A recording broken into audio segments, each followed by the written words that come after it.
Wilson 13 साल का एक खामोश लड़का था। उसकी पड़ोस की कॉलोनी में एक बड़ा सा घर बिका था, तो उस घर की चीजों की एक सेकेंड हैंड सेल लगी थी। वो अपनी माँ के साथ उस सेल में गया और वहां उसकी नजर एक खिलौने पर पड़ी, एक खूबसूरत लब्बू डोल पर। उसकी नीली आंखें शीशे जैसी चमकदार थीं और चेहरे पर एक बड़ी सी मुस्कुराहट थी। उसके दोनों कान एक प्यारे से खरगोश जैसे थे और उसकी खाल एक बहुत ही खूबसूरत सुनहरी रंग की थी। पुरानी होने के बावजूद भी विल्सन को उस लब्बू डोल से एक अजीब सा लगाव महसूस हुआ।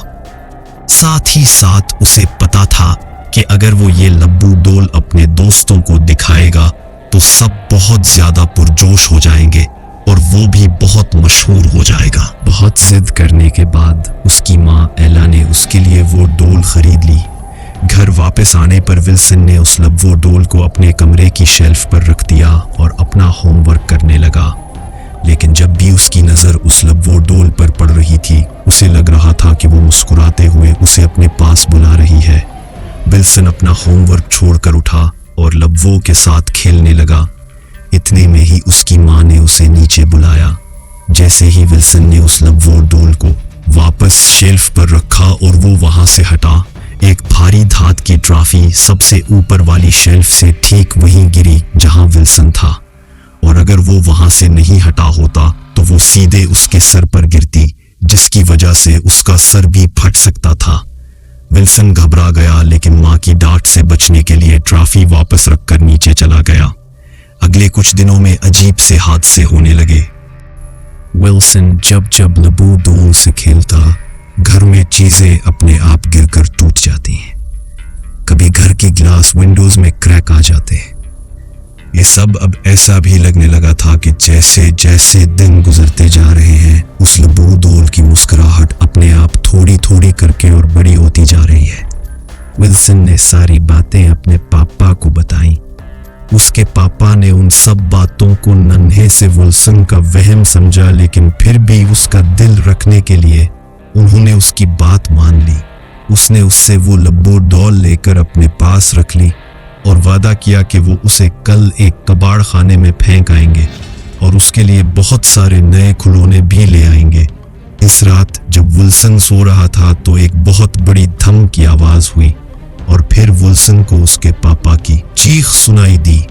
विल्सन की जब आंख खुली तो उसने देखा कि वो लब्बू उसके चेहरे के बिल्कुल पास पड़ी थी और मुस्कुराते हुए उसे ही देख रही थी। विल्सन ने उस लब्बू डॉल को नीचे फेंका और भागता हुआ कमरे से बाहर गया। उसने देखा कि उसके पापा सीढ़ियों से नीचे गिरे पड़े हैं और उन्हें बहुत चोट आई है।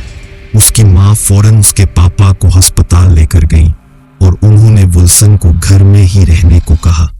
विल्सन बहुत डरा सहमा ड्राइंग रूम में ही बैठ गया। उसकी अपने कमरे में उस लब्बू डोल के पास जाने की हिम्मत नहीं थी। कुछ ही लम्हों में सोफे पर लेटे लेटे विल्सन की आंख लग गई। रात गुजरी और उसकी माँ ने उसे उठाया तो उसने देखा कि वो डोल अभी भी उसी सोफे पर है। उसने अपनी माँ को सब बताया और उसकी माँ ने वो डोल घर के बाहर वाले डस्टबिन में फेंक दी। विल्सन को लगा कि शायद अब सब ठीक हो जाएगा, लेकिन इस रात विल्सन ड्राइंग रूम में बैठा टीवी देख रहा था जब अचानक से इस कमरे में पड़ी एक रॉकिंग चेयर अपने आप हिलने लगी। जब विल्सन ने गौर से देखा तो इस चेयर पर वही लब्बू डोल पड़ी थी। जैसे ही विल्सन ने इस डोल को देखा, इस डोल की आंखें भी हिली और उन्होंने वापस विल्सन को देखा। विल्सन बहुत ज्यादा डर गया। अगली सुबह वो इस घर में वापस गया जहां सेल लगी थी, लेकिन वो घर खाली था। तब इस घर के गार्ड ने उसे कुछ ऐसा बताया जिसे सुनकर विल्सन के होश उड़ गए। गार्ड ने बताया कि वो लब्बू डोल घर के बच्चों ने चाइना की एक टॉय शॉप से मंगवाई थी और जब से वो उनके घर में आई तब से सब बर्बाद हो गया। इस घर के चारों लोग बीमार पड़ने लगे और धीरे धीरे करके सब एकदम पागल जैसे हो गए। वो लोग हमेशा एक दूसरे से लड़ते रहते थे और कुछ ही दिनों बाद उन्होंने ये घर बेच दिया और साथ ही इस लब्बू डोल को भी। उसने एक बात और कही कि घर के अंदर से अक्सर किसी के अजीब ढंग से हंसने की आवाजें आती थी, पर जब से वो लबू डोल गई है तब से वो आवाज आनी बंद हो गई है। एक दिन विल्सन इस डोल को लेकर अपने स्कूल गया। इसने उसे अपने प्लेग्राउंड में फेंक दिया।